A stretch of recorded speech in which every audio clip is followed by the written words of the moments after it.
Allô la planète, de retour du festival What a Trip 2022.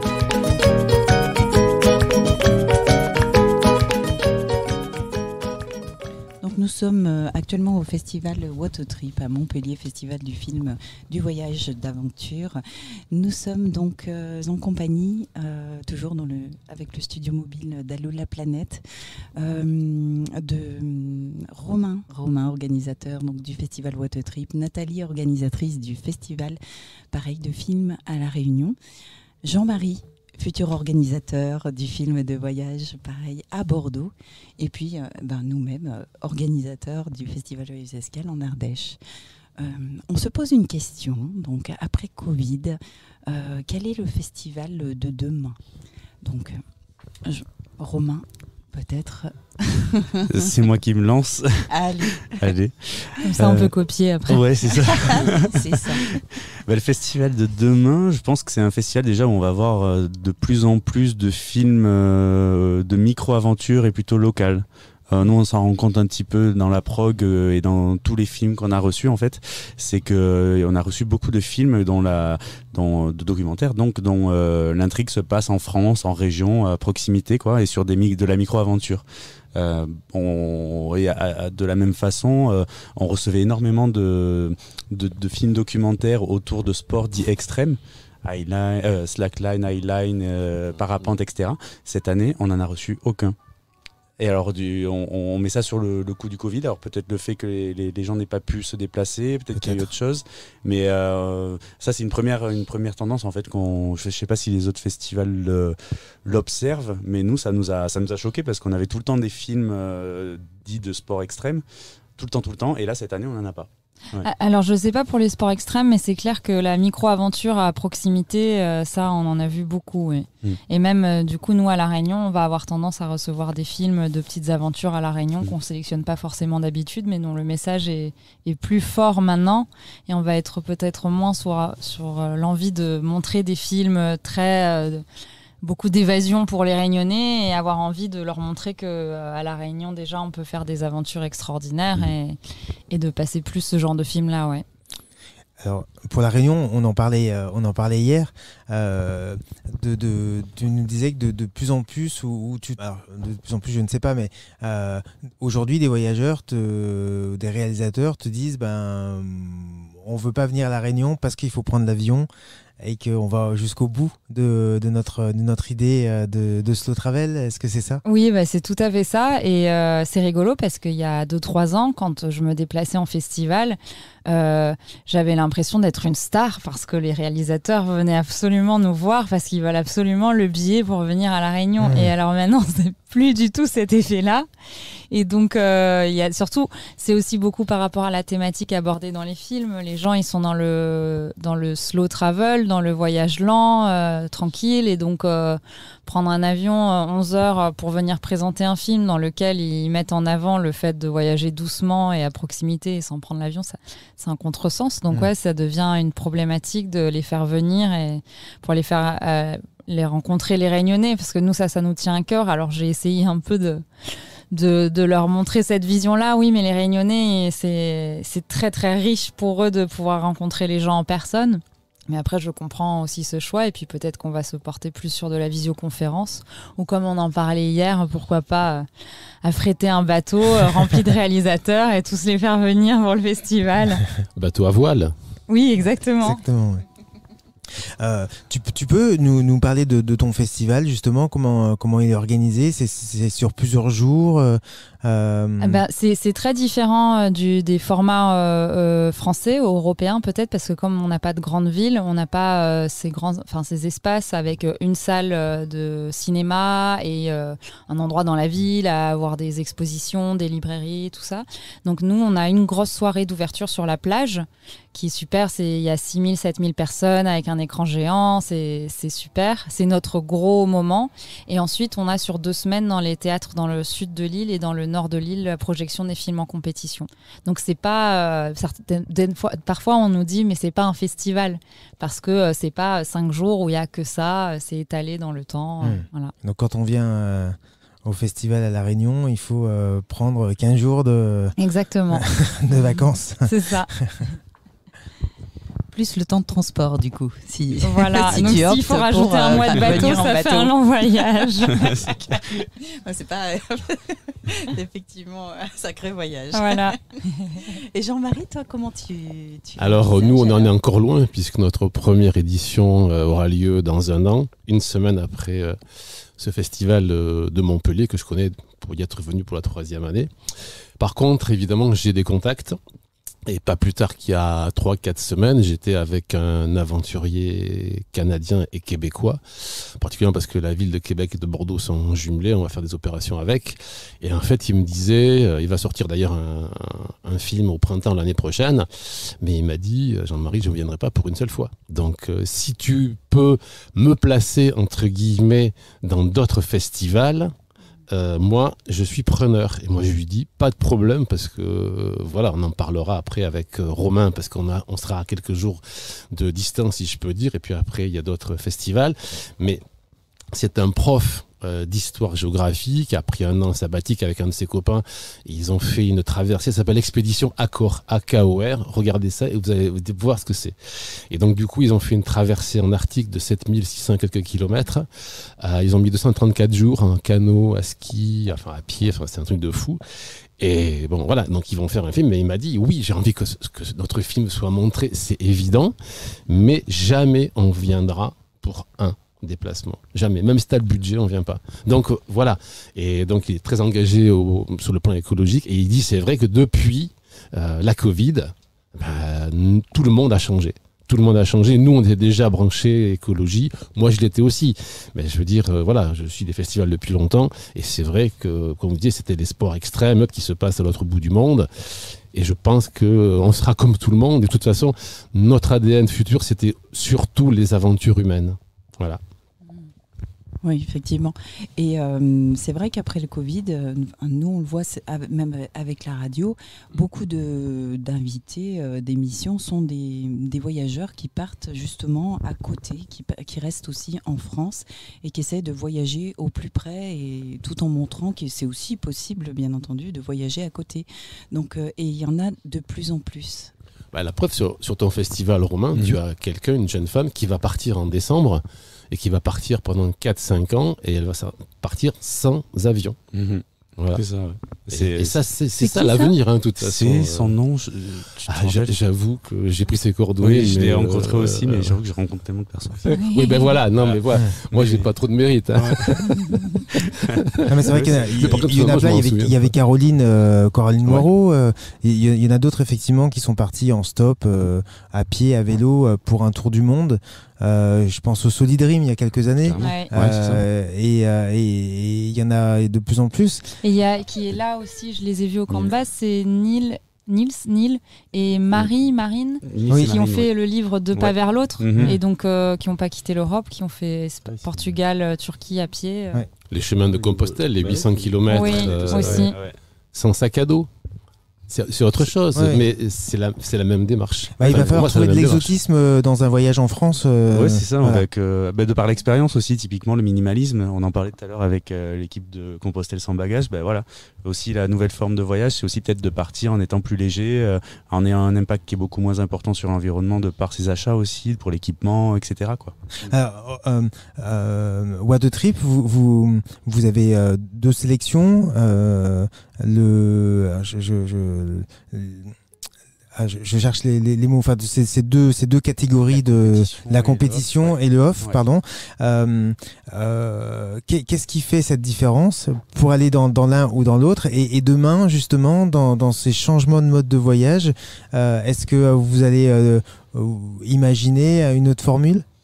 Alors déjà, pour répondre à la première question, pour le on et le off, enfin on va dire la compétition et le off, on met dans le off en fait tous les films qui ne rentrent pas en fait dans nos critères de sélection pour la compétition, mais qu'on a envie quand même de partager avec le public parce que il raconte une aventure, puisqu'il véhicule un message important et qui est cher à nos yeux, et qui ne rentre pas dans notre cahier des charges. Donc ça, c'est ce qui fait la différence entre le on et le off. Et après, effectivement, dans le choix de nos films, de plus en plus, on intègre la variante environnementale, façon alternative de voyager, etc. Parce que l'objectif de nos festivals, en fait, c'est aussi d'inspirer les gens et de montrer que voilà, maintenant, il faut que tous on prenne en considération et qu'on ait conscience du fait qu'il faut qu'on change aussi nos façons de voyager, quoi. C'est quoi votre cahier des charges ? Notre cahier des charges, alors il est très costaud, mais grosso modo, il y a des notions de durée dedans. Il faut que ce soit du 52 minutes ou plus ou moins 10 minutes. On peut être indulgent là-dessus. Il faut qu'il y ait une véritable aventure et des critères techniques aussi derrière. Donc c'est un gros cahier des charges. Et il y a une partie, pour l'année prochaine, on est en train de travailler à ajouter une partie justement environnementale, puisqu'on fait signer à tous nos intervenants sur le village, sur le festival, une charte éthique. Et on veut intégrer en fait cette charte éthique et ces engagements en fait aussi dans la compétition. D'accord. Parce que celui qui traverse l'Amérique à vélo, mais qui prend l'avion pour aller et pour repartir, c'est ça. C'est compliqué. C'est Après, compliqué à justifier. L'empreinte, après. oui. Ouais. Puis, bon, est-ce que l'empreinte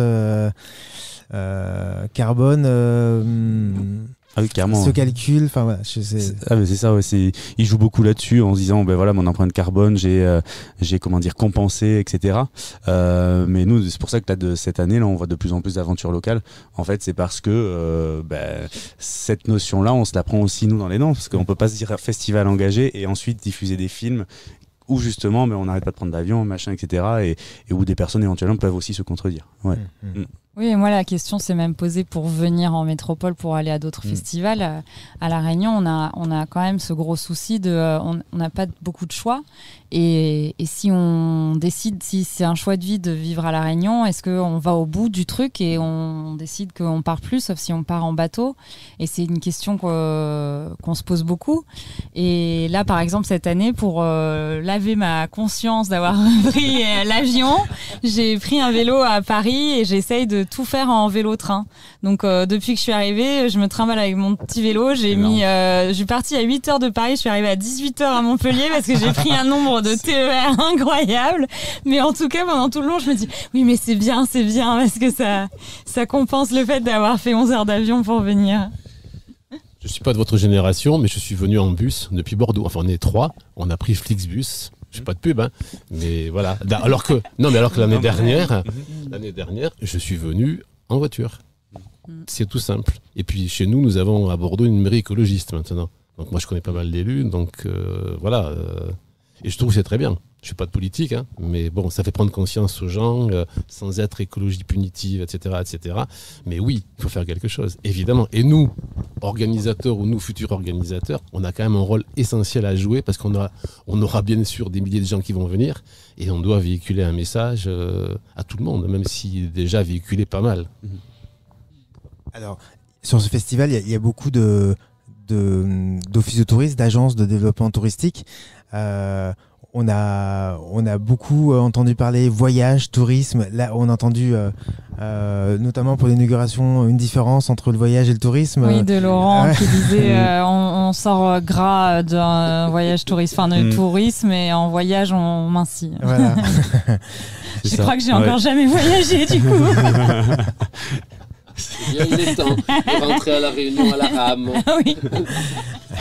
À l'heure où on parle aussi de tourisme, on le voit en Ardèche, en sud Ardèche, il y a énormément de monde.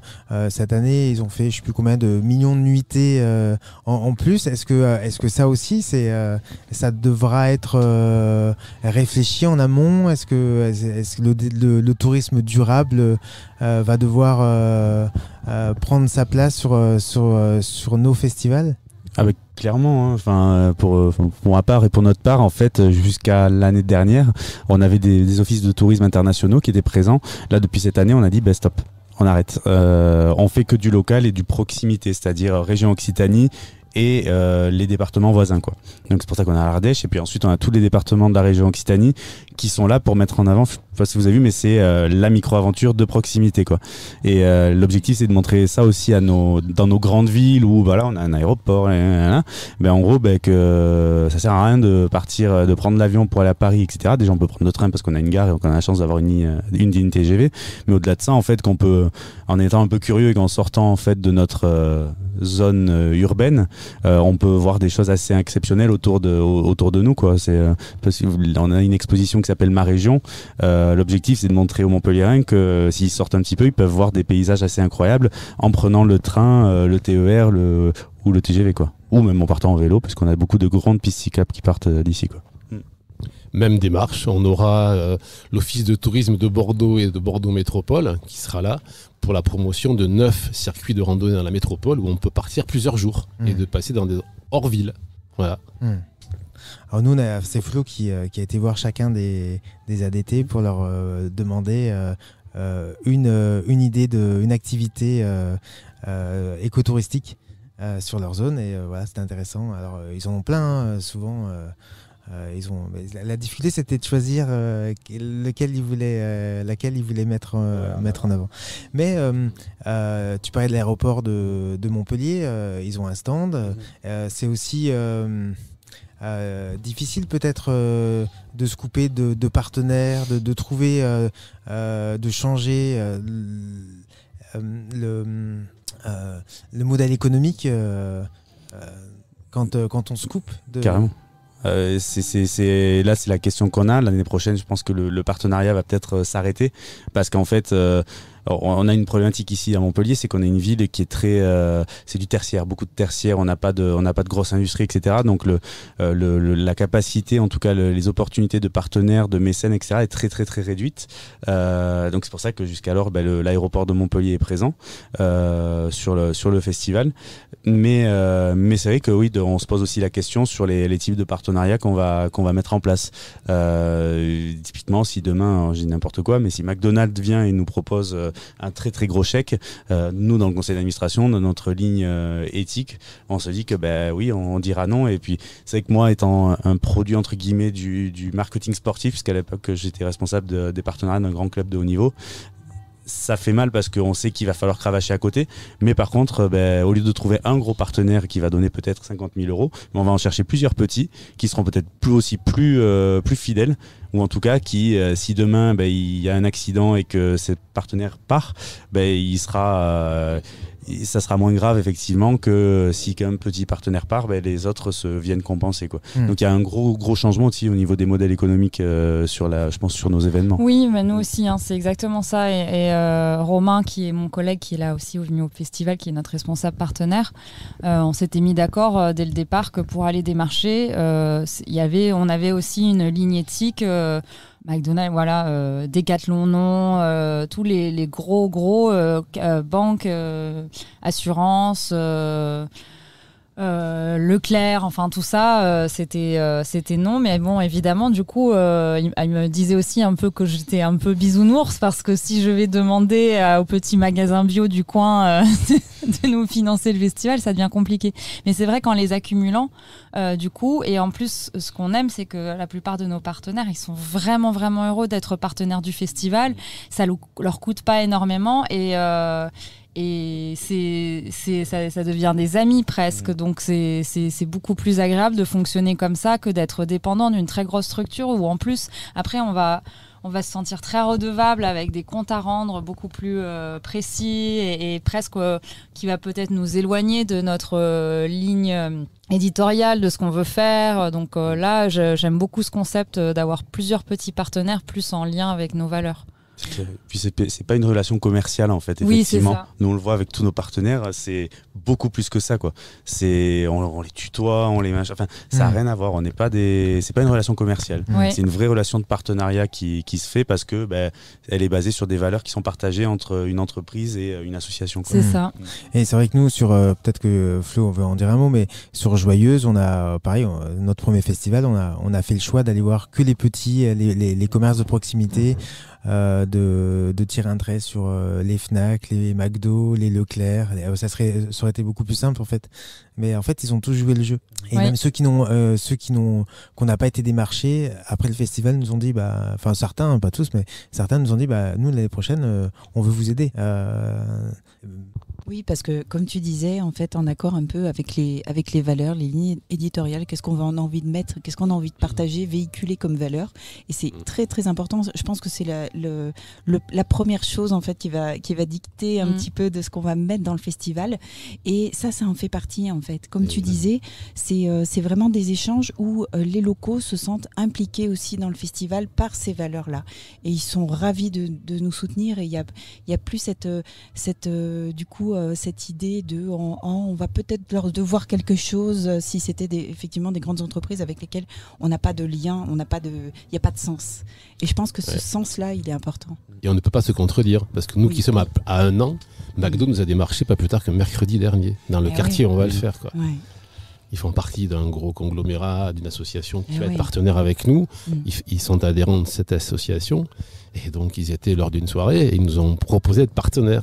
C'est vrai que quand on va débuter, c'est dur. Hein, c'est très dur. De dire de façon la plus... voilà, diplomate, merci, de dire non, on peut pas, parce que oui, mais nous avons quand même une ferme bio du côté d'Orléans, etc. Ouais, ok, d'accord, mais bon, non, parce que là, ça, on se fait harakiri tout de suite avant de commencer. Oui. On n'est pas crédible. Voilà. Donc il faut savoir ce qu'on veut. C'est ça. C'est plus dur, ça va être beaucoup plus dur. Voilà. Mais tant pis, quoi. Je veux dire, voilà. On est tous d'accord. Oui, c'est vrai. C'est déjà pas mal. Merci. Bravo. Merci. Allô la planète. Merci à vous. Oui, c'est trop chouette d'être dans votre petit van aménagé radio. On se sent à la maison un peu. Eh ben, vous êtes les bienvenus. Merci à Romain d'accueillir les autres. C'est toujours un plaisir. C'est trop bien. Et c'est un honneur parce que mine de rien, voilà, c'est cool de se voir et d'échanger. J'espère qu'on aura nous à Bordeaux l'occasion. Alors vous serez là, ça c'est sûr, mais qu'on aura l'occasion aussi d'accueillir d'autres organisateurs. Super de venir pour la première, ouais. Ah oui, bah bien sûr que. À la rame du coup. Ou en pédalo. Est-ce que je te dis chiche? Si tu veux, j'ai les coordonnées de Gérard Dabouville, qui est plutôt de ma génération, donc, parce que ça fait longtemps, hein, Dabouville à la rame. Hein. Oui. Merci beaucoup. Merci à vous.